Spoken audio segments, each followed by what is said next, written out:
In this pod, we'll look at a typical school day in Spain. We'll break this down into two parts. In the first, Mateo will talk about what his primary school day used to be like. In the second, he will talk about what his secondary school is like now. As always, we'll begin with some useful vocabulary. El trimestre, meaning term. La agenda, meaning diary. La clase, meaning lesson. El recreo, meaning break. El bolígrafo, meaning pen. El lápiz, meaning pencil. El cuaderno, meaning exercise book. And el libro, meaning book. In a moment, Mateo will talk about what his primary school day was like. In order to do so, he will use the imperfect tense. This tense is used in three ways. First, it is used to describe what things used to be like. Second, it's used to say what you did repeatedly in the past. For example, I went to school every day would require the imperfect tense. Finally, it is used to describe weather in the past. An example would be, hacía calor y tomamos el sol todos los días. This translates as, it was hot and we sunbathed every day. With these points in mind, pay attention to Mateo. Note the imperfect tense when you hear it. Iba al colegio en coche con mi madre. Por las mañanas el día empezaba a las 9 y terminaba a las 12. Entonces volvíamos a casa para comer y dormir la siesta.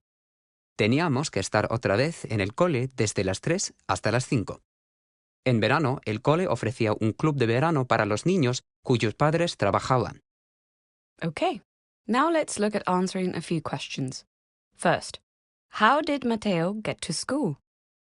Iba al colegio en coche con mi madre. I went to school by car with my mother. What time did the school day begin, and when did it finish? Por las mañanas el día empezaba a las 9 y terminaba a las 12. In the morning, the school day used to start at 9 o'clock and finish at 12. What would happen after 12? Volvíamos a casa para comer y dormir la siesta. We used to go back home to eat and nap. Note that dormir la siesta literally translates as sleep the siesta. However, to have a siesta or nap sounds more natural as a translation. Let's continue with the questions. Did Mateo have to return to school? Teníamos que estar otra vez en el cole desde las 3 hasta las 5. We had to be at school again from 3 to 5. Finally, did Mateo do anything over the summer? En verano, el cole ofrecía un club de verano para los niños cuyos padres trabajaban. The school offered a summer holiday club for children whose parents worked. Brilliant. Now let's move on to Mateo's current school routine, what he does today. Listen carefully, paying particular attention to the use of the present tense.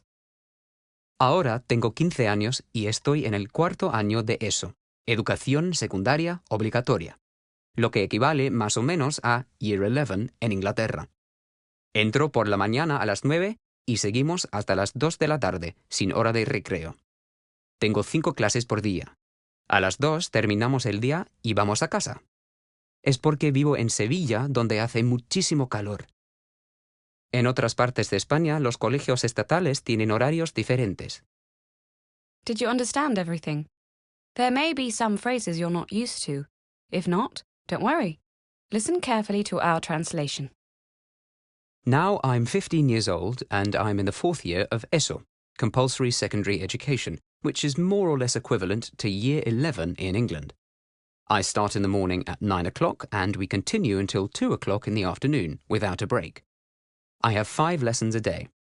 At 2 o'clock, we finish the school day and go home. It's because I live in Seville, where it's very hot. In other parts of Spain, state schools have different timetables. We'll leave you with a few more useful phrases. If you're in school and you've lost your pencil, you might want to say, Se me ha olvidado mi lápiz. I've forgotten my pencil. Or you may want to say, ¿Me puedes prestar un boli, por favor? Can you lend me a pen, please? Note that in Spanish, bolígrafo is often shortened to boli. We'll leave it there for your school routine. Using the Spanish you've heard in this pod, why not try to make your own paragraphs? Buena suerte!